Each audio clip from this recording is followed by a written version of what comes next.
GST సంస్కరణలపై దేశ ప్రజలను ఉద్దేశించి ప్రధాని నరేంద్ర మోదీ లేఖ రాశారు. దేశవ్యాప్తంగా జీఎస్టీ పొదుపు ఉత్సవం ప్రారంభమైందన్నారు. ఆర్థిక వృద్ధితో పాటు పెట్టుబడులను ప్రోత్సహిస్తాయన్నారు. స్వదేశీ ఉత్పత్తులే కొనాలని, స్వదేశీ ఉత్పత్తులే అమ్మాలని పిలుపునిచ్చారు మోదీ. జీఎస్టీ 2.0తో ప్రతి రాష్ట్రం పురోగతిని వేగవంతం చేస్తాయన్నారు కేంద్ర మంత్రులు.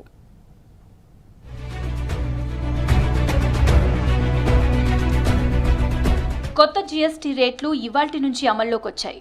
వంటగది సరుకుల నుంచి ఎలక్ట్రానిక్స్, మందులు, వైద్య పరికరాలు, వాహనాలు, వ్యక్తిగత జీవిత, ఆరోగ్య బీమా పాలసీ ప్రీమియం ధరలు తగ్గాయి. జీఎస్టీ 2.0లో మొత్తం 375 రకాల ఉత్పత్తులపై పన్ను రేట్లు తగ్గాయి.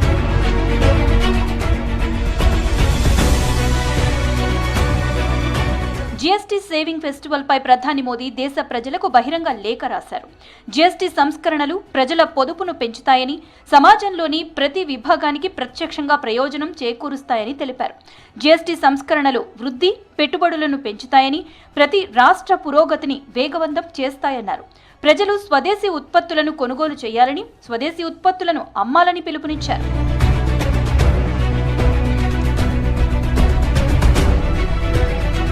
అంతకుముందు జీఎస్టీ 2.0 పై ప్రధాని ట్వీట్ చేశారు. నవరాత్రుల సమయంలో జీఎస్టీ బచత్ ఉత్సవ్తో పాటు స్వదేశీ మంత్రం కొత్త శక్తిని పొందబోతోందని ట్వీట్ చేశారు. అభివృద్ధి చెందిన స్వావలంబన భారత్ కోసం సంకల్పం నెరవేరడానికి అందరం సమిష్టిగా కృషి చేస్తామని పిలుపునిచ్చారు మోదీ. ఇటు కేంద్ర హోంమంత్రి అమిత్ షా కూడా ట్వీట్ చేశారు. ప్రతి ఇంటికి ఇది సంతోషాన్ని ఇచ్చే విషయమన్నారు. దేశ ప్రజల పొదుపులో చారిత్రక వృద్ధిని తెస్తుందన్నారు అమిత్ షా.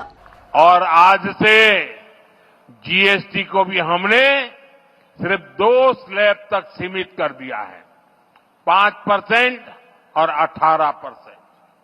बहुत सारी चीजें अब टैक्स फ्री हो गई है। ये जीएसटी बचत उत्सव आपके लिए बहुत यादगार बनने वाला है. జీఎస్టీ 2.0 సంస్కరణలతో నవరాత్రి పండుగ ప్రారంభమైందన్నారు కేంద్ర మంత్రి కిరణ్ రిజిజు. ఈ రోజు చారిత్రాత్మకమైన రోజని, గొప్ప మైలురాయిగా నిలిచిపోతుందన్నారు. ప్రజలకు అనేక ప్రయోజనాలు అందుతాయన్నారు. जीएसटी का ऐतिहासिक रेट कटौती का इस रिफॉर्म का आज के पवित्र दिवस में लागू होने का पहला कार्यक्रम आदरणीय प्रधानमंत्री जी का भी अरुणाचल प्रदेश से शुरू हुआ है.